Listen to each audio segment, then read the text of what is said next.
সপ্তাহ পরে আসবি? তুই যেরকম হুট করে চলে আসবি রে তো আমি ভাবতেও পারি নাই। 2টা বছর ধরে আমি দেখি না সামনাসামনি। তো তোমাদের দোষে তো। তোমাদের ইচ্ছা ছিল আমি লন্ডনে গিয়ে পড়াশোনা করি, হ্যাঁ? পড়াশোনা করেছি। পরীক্ষা শেষ 1 সেকেন্ডও দেরি করিনি তোমাদের কাছে চলে আসছি। আর আমি কোথাও যেতেছি না। আর তোকে কোথাও যেতে উঠবো না। বাবা, হ্যাঁ তোমার কি খবর বলো তোমাকে? কেন? তোমাকে খুব শুকনা শুকনা লাগতেছে, শুকায় গেছো। খাওয়া দাওয়া করো না ঠিক মতো। খাবো না কেন? খাচ্ছি তো, সব ঠিকঠাক আছে। হ্যাঁ তারপরও কোন একটা ঝামেলা আছে, তোমাকে দেখে খুব খারাপ লাগতেছে। কি হয়েছে বলো তো? হ্যাঁ, কোনো কিছু নিয়ে কি দুশ্চিন্তা করতেছো? আরে তোর বাবা তো ওই ভাড়াটিয়ার টেনশনে শুকায় যেতেছে। ভাড়াটিয়া? কেন, কি হয়েছে? কি করছে ভাড়াটিয়া? তো বাসা থেকে বের করে দিচ্ছ না কেন? আমি সমস্যা তো এখানেই, তাকে তো এই বাসা থেকে নাড়ানোই যাইতেছে না। তার উপর আবার 14 মাসে ভাড়া বাকি ফেলায় রাখছে, কিন্তু তার আবার কিছু বলাও যাবে না। 14 মাসের ভাড়া এখনো দেয় নাই? শুধু কি তাই, আমাদের উপর খবরদারি করে। তার কথা মতো গেটে তালা দিতে হবে, তার কথা মতো ছাদে গাছ লাগাইতে হবে। আবার যখন তখন আমার বাড়িতে এসে খাওয়া দাওয়া শুরু করে দেয়। আবার মতিনকে দিয়ে খবর পাঠায় দেয় তার জন্য যেন আমি চা বানায় পাঠিয়ে দিই। তোর বাবা তো তার টেনশনে টেনশনে এই অবস্থা, যে কোনো সময় হার্ট অ্যাটাক করবে। রাখছো কেন? বলে দিবা না বাসা ছেড়ে চলে যাওয়ার জন্য? প্রথম প্রথম কয়েকবার নোটিশ দিছি তো, শুধু ছাড়ে না।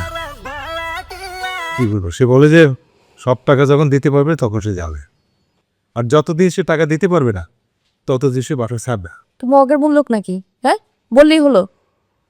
আচ্ছা, তুমি পারো নাই, আমি আসছি তো, আমি একে তারা। তুই পারবি?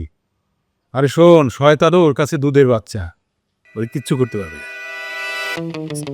কিচ্ছু করতে পারবো না? তো এইসব লোকদেরকে কেন বাসা ভাড়া দাও? তো শুরুতেই তাকে কেন বলো না বাসা ছেড়ে দিতে? হ্যাঁ, 14 মাস ধরে পড়ে আছে। আর বাবা, বাসা দেওয়ার আগে কি ঠিকঠাক মতো দেখবা না কাকে দিতেছো? সে এক বিরাট ইতিহাস। আমার স্বামী আমারে তালাক দিয়ে যাওয়ানোর পর আমার চলতে ফিরতে খুব কষ্ট হয়ে গেছে। আপনি আমারে দেখা রাখছেন। আপনি যদি না থাকতেন তাহলে আমার মতো একটা যুবতী মাইয়া কেমনে চলতো। মাঝে মাঝে আমার বাপের কথা মনে হলে খুব কান্দন আসে। কেমনে পারলো তারা আমারে ফালায়া চলে যাইতে। আমি তো আছি, আমি তো আছি। তোর যখন যেটা লাগবে আমার কাছে চাপ, আমার ব্যবস্থা কর। চিন্তা করিস না, আমি আছি। আমার বিষ খাইয়ে মরে যাইতে ইচ্ছে করে। হ্যাঁ, বিষ খাওয়ানোর কথা আসে কেন?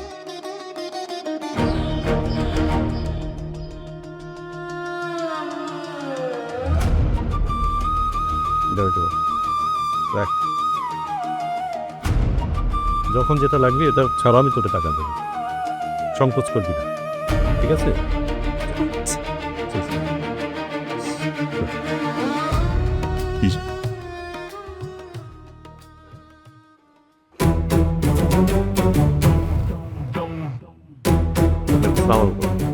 ওয়ালাইকুম ইসলাম। আপনি ওই ভিডিওটা একটু দেখেন তো আঙ্কেল। আপনারা চিনছি কিন্তু মেয়েটারে চিনি নেই।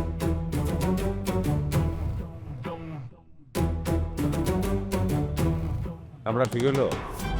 হ্যাঁ, শোনো ভাই, এই যে একদিকে ঘরওয়ালি আর একদিকে বাহিরওয়ালি, হ্যাঁ, বউ আছে, আমরা একটা মেয়েও আছে বড়।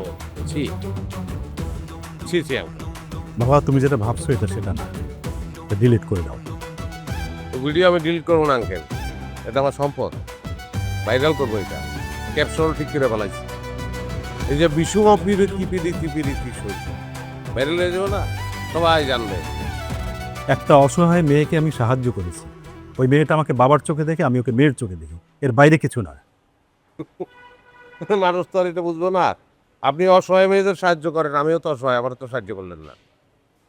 তুমি কি সাহায্য চাও? সব ধরনের সাহায্য চাই আঙ্কেল, এবং আমার ধারণা এখন থেকে সেই সাহায্যটা আপনি করবেন সব।